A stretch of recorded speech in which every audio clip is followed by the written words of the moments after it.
This is Desert Homestead Prepping. Make sure to like and subscribe and hit that bell for notifications. Well, I thought we would sit down and kind of discuss a few things about our lives and what's going on, and kind of get you guys more personal of what our thoughts and feelings are being out here on the homestead full time now, and what that looks like. And if you have any questions, we may do this again. So ask questions, and then we will kind of contemplate and see whether this is beneficial or not, to sit down and have conversation and answer questions that you may have. So we're today, I think, going to talk about. I think the number one frustrating thing for me is when I look on YouTube. So many people like have sold their home in Las Vegas and moved to Arkansas, or sold their home in Oregon and moved to Alaska. Um, and what that entails in having all, I guess, the the money available to work and do things on the homestead, and what that looks like for us. We didn't decide to do that, and I don't think I've ever come across any channel like ours, actually, that where we are, it's okay. We've been working on this for 7 years. We still have a home. We come out here, we work on it. Um, we're not planning on selling our home. It takes a lot longer. Mm-hmm. And, a lot of those people say, just pull the trigger and just, Quit your job, quit your job and sell everything, yeah, move out there. yeah, stop talking about it and do it. I am not, what's the word? We are planners, Yeah. know. It's and don't get us wrong. I'm sure many of these people who announced on YouTube, hey, we quit our jobs and sold everything and moved out in the middle of nowhere. Um, I'm sure they took some time to plan it out and tried to do the best they could, but you know that's that's pretty drastic.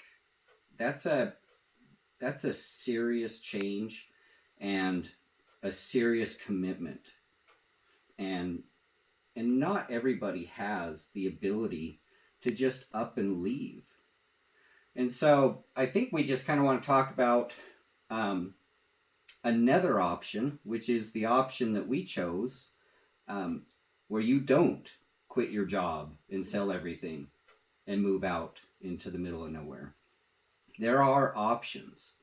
There are practical ways to be able to do what we've done without quitting your job and selling your house and moving across the country. It is doable.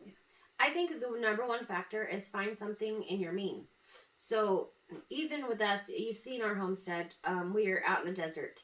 Um, where we live, there is so many options of mountains and trees.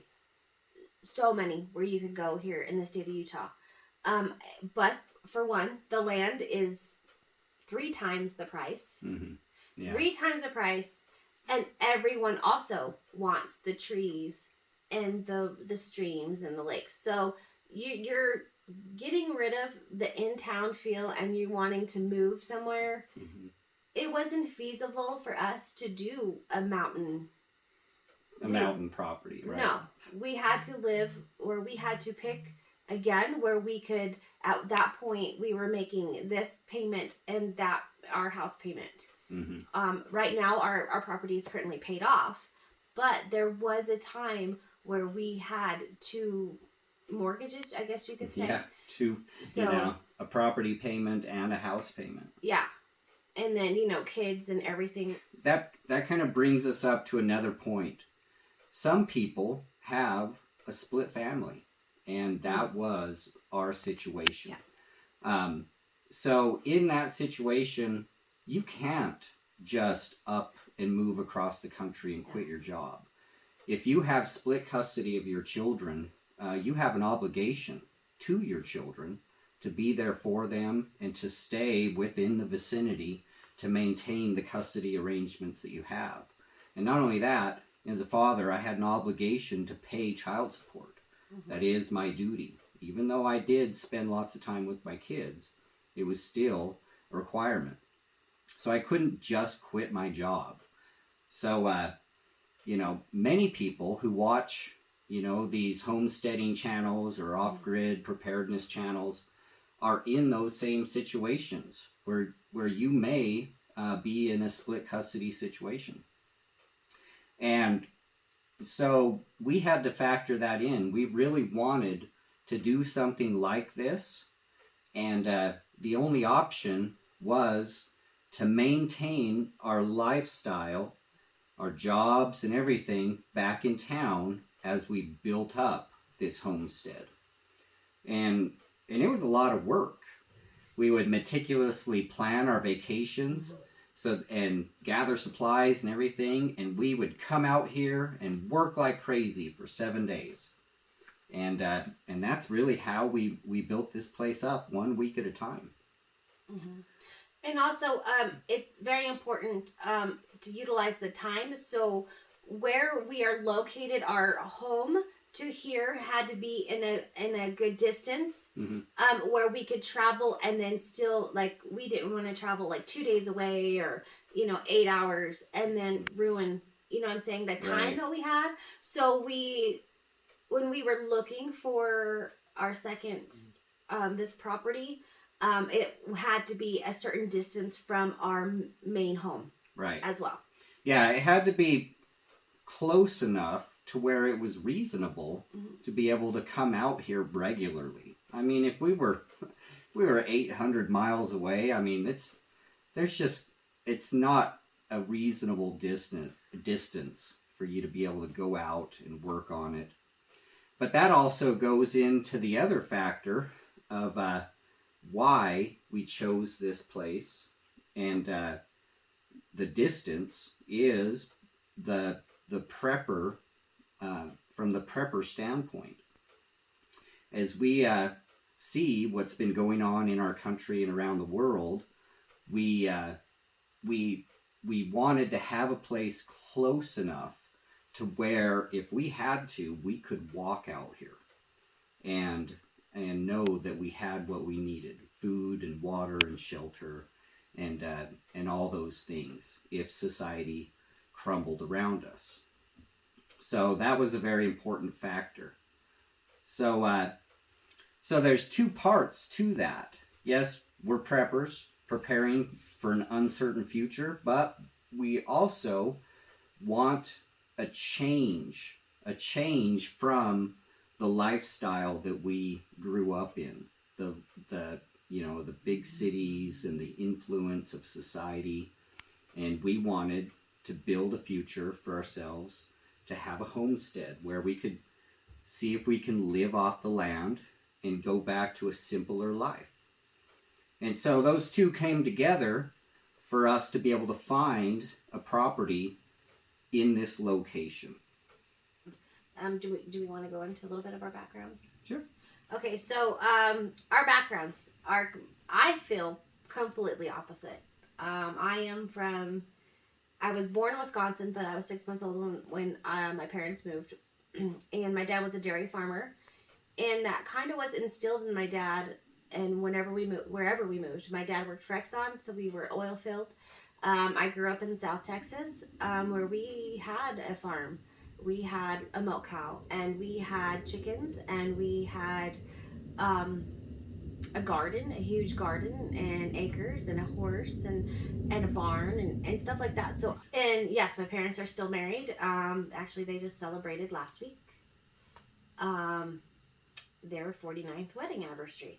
So, but that's kind of, I grew up in the mountains. That was kind of like my background. I mean, as a teenager, I just wanted to be in town. I hated country life. I hated being out there. I wanted to be with my friends.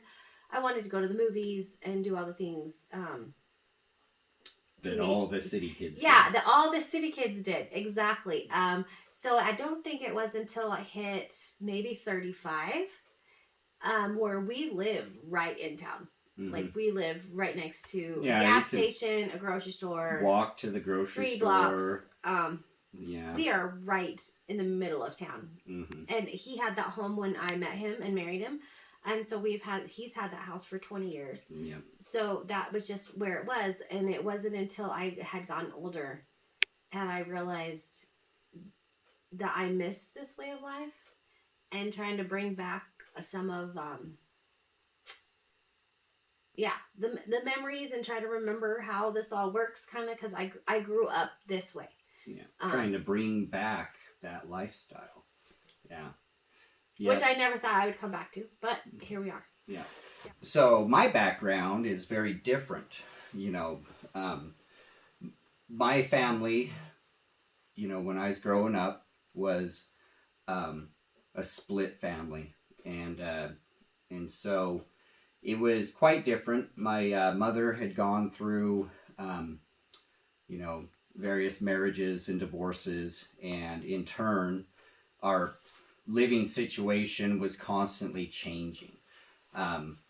Sure, we like to go camping and hiking and stuff like that, but we never lived like in the mountains or anything like that. So it was a very different lifestyle. I pretty much did whatever I wanted. My mom was quite busy with many of her own problems and struggles in life, and so I really ran with, a lot of the troublemakers, and so I lived basically the city life. I mean, I didn't live in the big city, so it was a smaller town, but that was I went to parties and hung out with all kinds of people that were getting in trouble, and ended up getting in trouble myself, and got into drugs and lived on the streets and stuff like that. So my lifestyle was very different from hers, and so now, I came to a similar realization maybe around age 30 or so. I started thinking I want something more meaningful. I want to get out of the cities. I want to get to a place where it's peaceful and where we can get out of the rat race and live on our own, live for ourselves and provide for ourselves. And then also in turn, I had a lot of concern about what's been going on in the world. Knowing that we live in a very delicate situation within our society where everything is linked together, and we could have a chain reaction that would cause a massive collapse of society. And I started thinking, you know what, I want to make sure that we have a safe place to go for ourselves, for our family, and so that was one of the main things that drove me to want to do something like this. So that also kind of goes into another point of how to make something like this work. So for something like this to be possible, you have to be what I would say equally yoked. So the Bible talks about being equally yoked, and and of course it's referring to believing in Christ, and both of you having a devotion and a commitment to biblical truth. That's equally yoked. But it also goes into a desire for the way that your family is set up and your lives are set up. So if I was with somebody who still wanted to be in the city, I couldn't force her to come out here, and vice versa. So you have to be with somebody who has a desire for the same lifestyle that you want. And so I think about that, and I'm very grateful that my wife really wanted to come out here. It's funny because some of the people that I work with are so surprised by that, because I guess the average woman doesn't want this kind of lifestyle. And and some of the guys are like, you know, you're gonna force your wife to go live out in the middle of nowhere? And I'm like, she wants to move out there more than I do. So so I find that to be a great blessing, because if you're not both in, you're not going to force your spouse to make the change. You may be able to convince them for a short time, but it's going to get hard, and we know that. Winter's coming. We're going to get livestock and more animals, and there's going to be work and commitment. And when it starts getting hard, if you're not both all in, it's going to fall apart. There's just no way it's going to work out. So, like I said, if you have any more questions for us, leave them down below in the comments. We would like to do this again and maybe answer some of those questions for you to get to know us and who we are and why we do what we do, and being out here and our challenges, and if there's something you'd like to see in a video. Yeah, so you know, if you guys got any questions, comments, you know, make sure you let us know what you think. We'll read all the comments. We always do, and we'll look at all the questions and comments, and that way we can you know, we can come up with a way to address those, either by short videos, or else we could do another video like this to respond to all your questions and comments. You know, I'm sure there's plenty we left out. Our lives are our lives are much more tangled than that. You know, we keep it very simple. Yeah, yeah. We try to keep it very simple. You know, as much as we can. So, thanks for watching. Yep. Thanks for joining us. Wish you guys all the best. Take care.